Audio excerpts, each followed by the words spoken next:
Today, our topic that we discuss about is forest cutting. Before discussing our topic, it's important to distinguish between different types of practices, each with its purpose, techniques, and environmental impacts. Forest cutting can refer to harvesting trees for timber, managing forests for conservation, or clearing land for development. Below are the key methods of forest cutting, focusing primarily on sustainable practices and the effects on the environment. Clear cutting. Clear cutting is the method where all or most of the trees in a specified area are removed, often to maximize timber production, while it's efficient and cost effective for large scale logging. This practice can lead to soil erosion, disruption of habitats, and loss of biodiversity. The forest regenerates slowly as the ecosystem must rebuild over time, making this method less sustainable unless managed carefully with replanting and regeneration efforts. Selective cutting.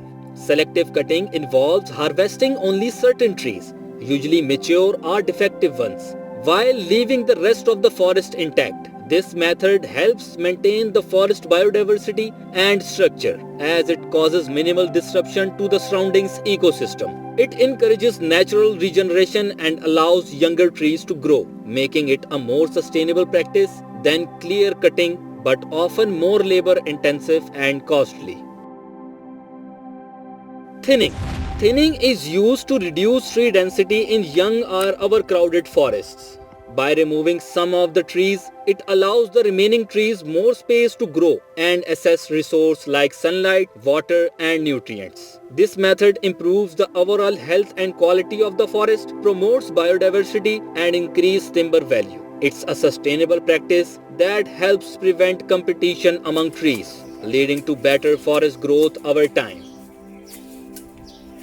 Shelter wood cutting. Shelter wood cutting is a method where mature trees are removed in stages, leaving a portion of the canopy intact to protect young seedlings. This practice helps create conditions favorable for new growth while still maintaining a forest structure. The gradual removal of trees reduces environmental impacts and allow for better regeneration. It's commonly used in forests that requires a specific environment for seedlings establishment, such as oak or pine forests.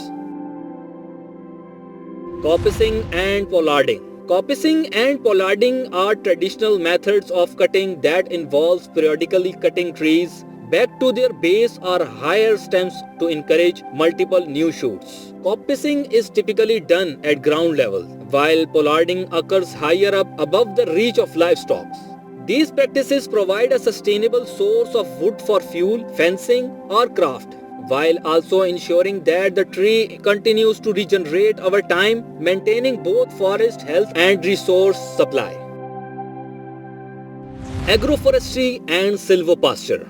Agroforestry and silvopasture integrates trees with agriculture or livestock systems. Agroforestry involves growing crops or raising animals alongside trees, offering economic benefits from both agriculture and forest products. Silvopasture allows for livestock grazing under tree canopies, promoting forest health while providing space for grazing. These methods support sustainable land use by combining forestry with other agricultural practices, enhancing biodiversity and reducing the impact of monoculture farming. Each of these practices aim to manage forest in a way that balances ecological health, economic productivity, and long-term sustainability. In forest cutting, several instruments are used depending on the method and scale of the operation, like chainsaw, the most common tool for cutting down trees quickly and efficiently, used in felling and limbing. Axe, a traditional hand tool used for smaller trees or detailed work, such as making notches in the tree when felling. Handsaw, used for smaller trees or branches, particularly in situations where precision is needed. Felling wedges. Wedges made of metal or plastic, used to help direct the fall of a tree when cutting, especially in larger trees. Stump grinder, a machine used to grind down tree stumps after felling to below ground level. Pruning saw, a small curved saw used for cutting smaller branches or limbs of a tree. Wood splitter, a tool used to split logs after a tree has been felled for easier handling or processing. These instruments helps to perform various tasks, from cutting and felling to processing and removing tree stumps.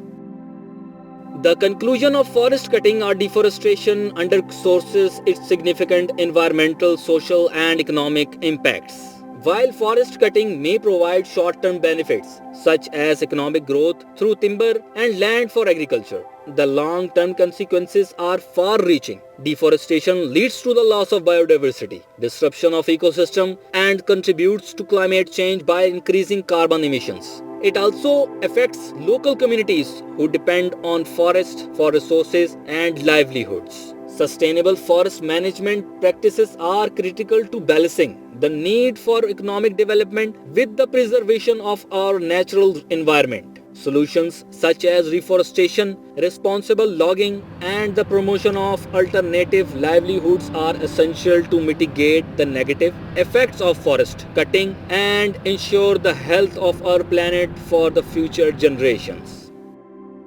Thank you for watching my videos. If you like this video, then please subscribe my channel for the latest updates.